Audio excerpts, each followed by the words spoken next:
Welcome to Holmes on Health, the podcast where nutrition, fitness, and hormones meet health span, and science meets real life. I'm Dr. Alan Holmes, a recovering emergency physician turned expert in hormone optimization, metabolic wellness, and living life fully optimized. Each week, we dive into the tools, truths, and evidence-based therapies that help you build a stronger body, sharper mind, and more vibrant life. Whether you're curious, confused, or already optimizing, you're in the right place. Thank you for being here. Let's get into today's episode. Hello there, and welcome to episode 2 of Holmes on Health. Thank you so much for being here. I'm Dr. Alan Holmes. Today, this one's for the men. We're going to talk about the truth about testosterone. However, ladies, I would encourage you to continue listening because I assume you probably know a man, perhaps your spouse, your significant other, maybe your father, that would benefit from this conversation. There's a lot of talk about testosterone today all over the social media, some good information, some not so good information, and we're going to try to clear some of that up in this episode. We're going to cover a lot today. We're going to go broad, but also at times we're going to dive a little deep to give you as much information as possible. The other thing that I would say is that in the future episodes, I will likely dive a lot deeper in on many of these topics because it is complex. We are going to talk about the basics, like what testosterone even is. We're going to talk about the benefits of testosterone. We're going to talk about what it means to have low testosterone and what that feels like. What are the signs and symptoms of that? We're going to talk about how we would even measure testosterone to know if we did have low testosterone. We're going to talk about what good levels mean, and I use that in air quotes. We're also going to talk about how to replace testosterone or boost testosterone levels. And in the end, a few practical applications and takeaways. So again, super glad that you're here. We'll go ahead and get started. First up, what is testosterone? Testosterone is a hormone. It is a chemical messenger, meaning that messenger has to travel to a receptor, like a signal, and it has to be heard and then responded to. It's produced primarily in the testicles of men. However, a little bit is also produced in the adrenal glands.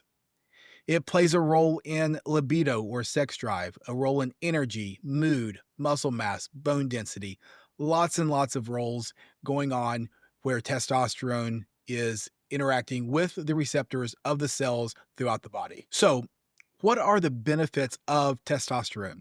Well, as we mentioned, it plays a role in increasing lean muscle mass. It plays a role in bone density. It also plays a major role in our sex drive or our libido.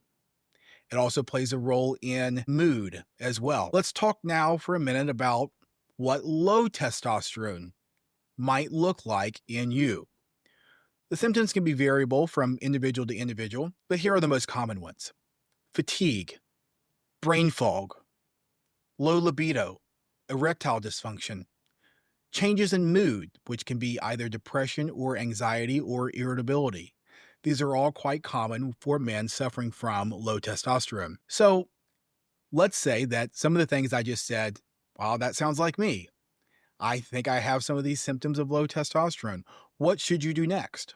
Well, the next step would be to get the levels tested, right? Well, then how do we go about that? And what levels are we supposed to test? The first answer I'm going to give you is that of the American Urologic Association. They have very specific guidelines on testosterone testing. In order to diagnose low testosterone according to the American Urologic Association, the blood needs to be drawn in the morning between 7 a.m. and 11 a.m. And it needs to be drawn on 2 separate occasions. Of those blood draws, the total testosterone level needs to be below 300 in order to qualify for their diagnostic criteria of low testosterone. The other criteria is that you must also meet the symptoms of low testosterone as well as have the low number in order to qualify for the diagnosis of low testosterone. The range of testosterone is an interesting historical story. The current range, and I'm going to go with LabCorp, although there's other lab like Quest and many other labs out there that have slightly different ranges. Currently, the range of total testosterone on LabCorp is a low of 264 and a high of 916 nanograms per deciliter. The interesting factoid about this is that in 2017, these numbers were changed. Prior to 2017, the low was 348 and the high was 1,197 nanograms per deciliter. These were with men greater than the age of 18 as well as a BMI or a body mass index less than 30, meaning they did not test the blood or include the blood levels of men that were considered to be obese. Now, one might question, why did they change the range? Did we suddenly need less testosterone here in 2017, 2018 than we did prior to this? Or was there some other explanation? The explanation that the LabCorp gave was this: that having done a study testing the testosterone levels of many, many men, they discovered that the range or the average numbers were declining. And so therefore they changed their range to match the population. Now, I'm not sure this makes complete sense, because if they're not saying that we need less testosterone than we did decades ago, why would they change the range so that the numbers still look normal? That doesn't make much sense to me. And it leads me to another point too, is that what are they actually asking? Or maybe the better way to look at it is, what question are they answering? They are answering the question, what is the normal range of testosterone for the average population of men? Not the healthy men, not the men with no medical problems, not the men on no medications, just the average population. That's the answer to the question. However, I think it's the wrong question. The question I think we should be asking is, what is the average testosterone level or range of healthy men that are vigorous, strong, happy, great libido? Those are the numbers that I want. And if there is a safe and effective way to achieve such numbers, then I would be interested in that too. And so we're going to get into that. So let's say that we have symptoms of low testosterone and that our levels read low. Again, not low by the LabCorp range, but read relatively low and our symptoms match. When LabCorp created their range, what they essentially did was tested all these men. Then they took an average of those numbers, and then they went out 2 standard deviations, and they called that the new range. So if we're looking for a range of the healthy, vibrant, full of vigor men, what does that range look like? And I'll be honest with you, there aren't great studies on this. It hasn't been tested. But what I can tell you is that after looking at thousands and thousands of lab tests and treating hundreds and hundreds of men, you start to get an idea of the numbers that match the symptoms. And so what I would say is a free testosterone level of 18 to 22 is probably pretty good for the average guy that's making his own testosterone. Now, when we go to replace testosterone, we usually have to get to levels a bit higher than that, maybe a free testosterone level of 25 to 30, in order to achieve the clinical outcome that we're looking for. Now, if you're listening closely, you just caught me, because I said free testosterone, not total testosterone. Let me explain. Total testosterone is what the American Urologic Association bases their diagnosis and therapy on. However, I believe that the free testosterone is a much more applicable number. Why is that? You have a total amount of testosterone in your body. Much of that gets bound up by what's called a sex hormone binding globulin. And what is left over is the unbound or free testosterone. That's the testosterone that really matters, because that is the testosterone that goes into the cells and interacts with the receptors and does all the things that we want testosterone to do for us. So let's say that we now have relatively low numbers and we're symptomatic. What next? Well, the next question may be, well, are there natural ways in order to boost our testosterone levels? And the answer to that question would be yes. Some ways to do that are zinc, boron, optimizing vitamin D levels, getting good sleep, lifting heavy weights, avoiding alcohol, which tends to lower testosterone levels in both men and women. This is not an exhaustive list, and there are other things that could be thrown out here as ways of boosting the testosterone levels naturally, but I'm going to save that for another episode. And for now, I'm going to move forward with other pharmaceutical interventions. There are ways to boost testosterone levels without giving testosterone. These are medications like enclomiphene or clomiphene or HCG, human chorionic gonadotropin. I'm also going to save those for another episode because it's a longer discussion than we have time for here today. For the sake of time, I want to give an overview of testosterone replacement therapy, or TRT. Testosterone replacement therapy has been offered for decades. At times it's been in favor, at other times it has been vilified. It seems that it cycles between being heralded and being vilified. And sometimes both are true at the same time. I prefer the term testosterone optimization. And why is this? Well, rarely is the patient going to have no testosterone at all and therefore need to have the testosterone replaced. In most cases, their levels are low and they're symptomatic. Therefore, the testosterone levels need to be optimized in order to improve symptoms and quality of life.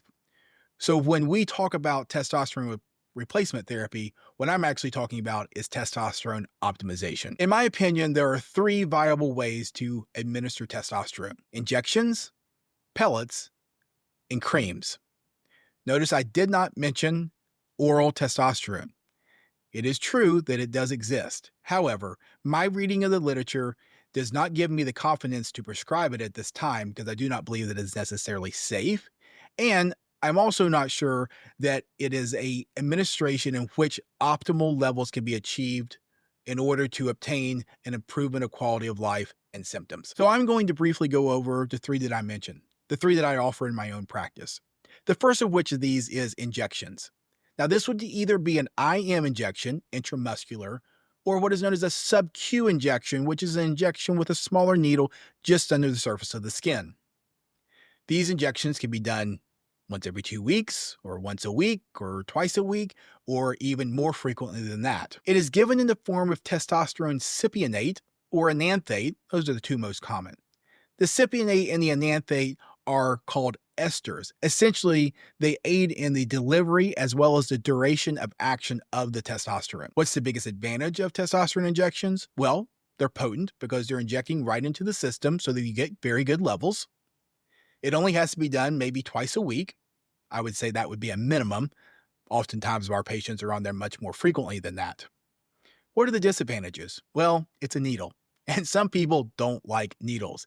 And for them, testosterone injections would be a non-starter.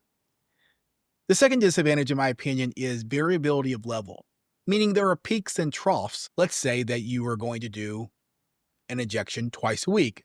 Let's throw out Monday and Thursday, where your levels are going to be significantly different on Monday, Tuesday, into Wednesday than they are by, say, Wednesday evening when it's almost time for another injection on Thursday.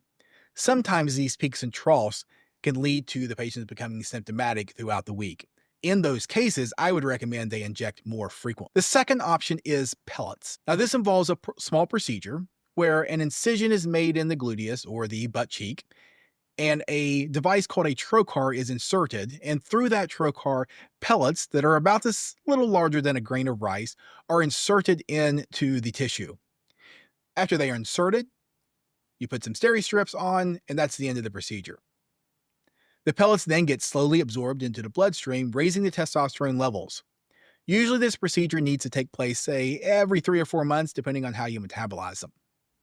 So what are the advantages? Well, the biggest advantage is it's kind of set it and forget it. You show up, you have your pellets put in, nothing for you to worry about for the next 3 or 4 months.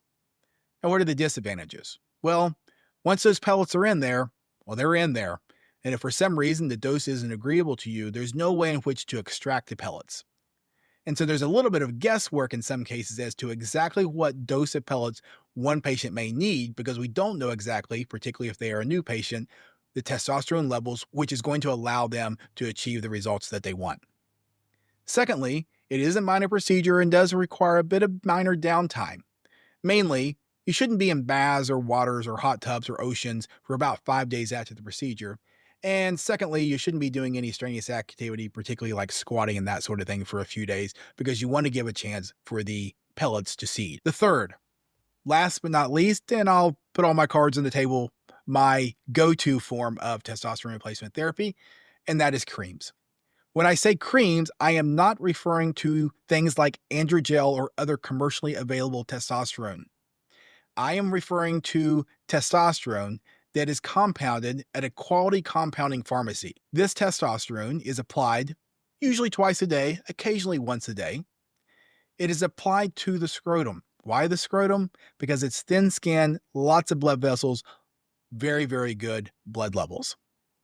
This is why it is significantly different than an androgel or other commercial product that you may apply to your arm or your abdomen or your shoulder. The reason that I like testosterone cream the best is because one, it gives the most consistent levels. Because you are microdosing twice a day, it is what mimics your body's own production the most. Two, it is very, very easy to lower and or raise the dose just by the number or the amount of cream that you're using. So let's move on to side effects. Like with anything else, with any medication, there's always potential downside. So let's go through some of that now. The first is acne, or what I would call folliculitis. Some people call it back acne. This is because when you're on testosterone replacement therapy, you tend to produce more oil. That oil can therefore harbor bacteria, which can lead to some acne or to some skin infection known as folliculitis. This is not super common, and if it does happen, there are ways to address it. Lots of guys worry about hair loss with testosterone replacement therapy. And to be honest, there's not much of a concern here. In the studies that look specifically at this, where they primarily saw the hair loss were with men that were already losing their hair, already had male pattern baldness, and the loss of follicles was about 1% more than the control group, meaning the group that was not getting any testosterone. So it's not a big issue. Number three, as far as side effects, it does decrease the size of your testicles a little bit. We are giving the patient testosterone, therefore, the patient no longer needs to make their own testosterone, which is, again, as I said, is primarily made in the testicles. So the size of the testicles do get a bit smaller. The fourth is, and kind of along the same lines, it can cause infertility, and theoretically, that infertility could be permanent. So, men that may have symptoms of low testosterone and even may have low testosterone levels should pause and strongly consider their future desires for children before they would ever consider going on testosterone replacement therapy. They should perhaps look for one of the other modalities of boosting testosterone numbers, whether that be natural or whether that be medications, as we discussed in clomiphene or enclomiphene. The next one I'll mention is a rise in hemoglobin or red blood cells. We all have red blood cells in our body, and when you go on testosterone replacement therapy, it tends to raise the production of these red blood cells. Now, I'm going to do a special episode dedicated just to this topic, but what I'll say now is that the concern over a rise in red blood cells is largely blown way out of proportion and misunderstood by most providers. So we're going to take a deep dive on that in a future episode and clear up all of the misconceptions. This is not an exhaustive list. There are other potential side effects. Maybe it affects some people's mood. Maybe it affects some people's blood pressure, although in a very small amount in those studies, but I wanted to give you an overview of the most common things that tend to come up or that we become concerned about. So the last thing I want to mention here is who should consider testosterone replacement therapy? Well, one, it should be someone that has symptoms of low testosterone and have lab numbers that match those symptoms, meaning are relatively low. The second is that the person needs to understand that testosterone is not a magic potion. There's a lot of stuff going on the internet right now about take your testosterone shot and have six-pack abs and, the sex life of an 18-year-old. It's not like that. And anybody that says it's like that, they're not being genuine. As my colleague Keith Nichols says, who is a brilliant provider and hormone expert in Tennessee, owner of Tier 1 Wellness. He says testosterone rewards hard work, and I could sum it up no better than that. It is a piece of the puzzle, an incredibly important piece of the puzzle, but it's one piece of the puzzle. It goes along with strength training and nutrition and good sleep and good supplements and controlling stress. It's one piece of the puzzle, but what it does is when you're doing all those other things right, it's going to reward your hard work and discipline. The next thing I would say is that, and I've already mentioned this briefly, the person really should probably not desire to have any kids in the future.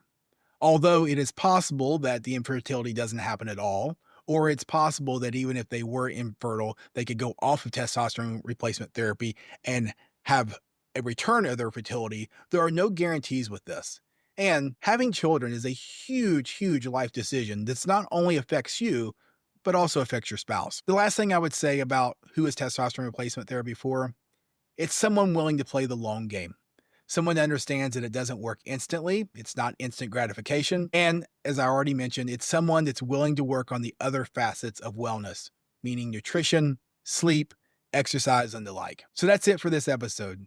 I really appreciate you tuning in. I really appreciate you hearing me out. I hope this information was informative, was beneficial to you. I hope that it maybe cleared up some of the questions that you may have had about testosterone replacement therapy, or maybe even cleared up some of the misconceptions that you had. So if it was helpful, please let me know in the comments. If there's questions I didn't answer, please include those as well. I promise to include the answers to those questions on a future episode. And please, if you found it helpful, subscribe, click the bell, and share it with a friend that you may think would also benefit from this episode. For now, and until next time, I sincerely appreciate your time, and here's to working together to live life optimized. Take care. Thank you for tuning into this episode of Holmes on Health. If you found today's episode valuable, share it with someone you care about. And hit subscribe so you never miss a future episode. Want to get more of our content? Follow me on Instagram and YouTube at Alan J. Holmes MD. Until next time, here's to living life optimized. This podcast is for general informational purposes only and does not constitute the practice of medicine or other professional healthcare services, including the giving of medical advice, and no doctor-patient relationship is formed. The use of information on this podcast or materials linked from this podcast is at the user's own risk. The content of this podcast is not intended to be a substitute for professional medical advice, diagnosis, or treatment. Users should not disregard or delay in obtaining medical advice for any medical condition they may have, and should seek the assistance of their healthcare professionals for any such conditions.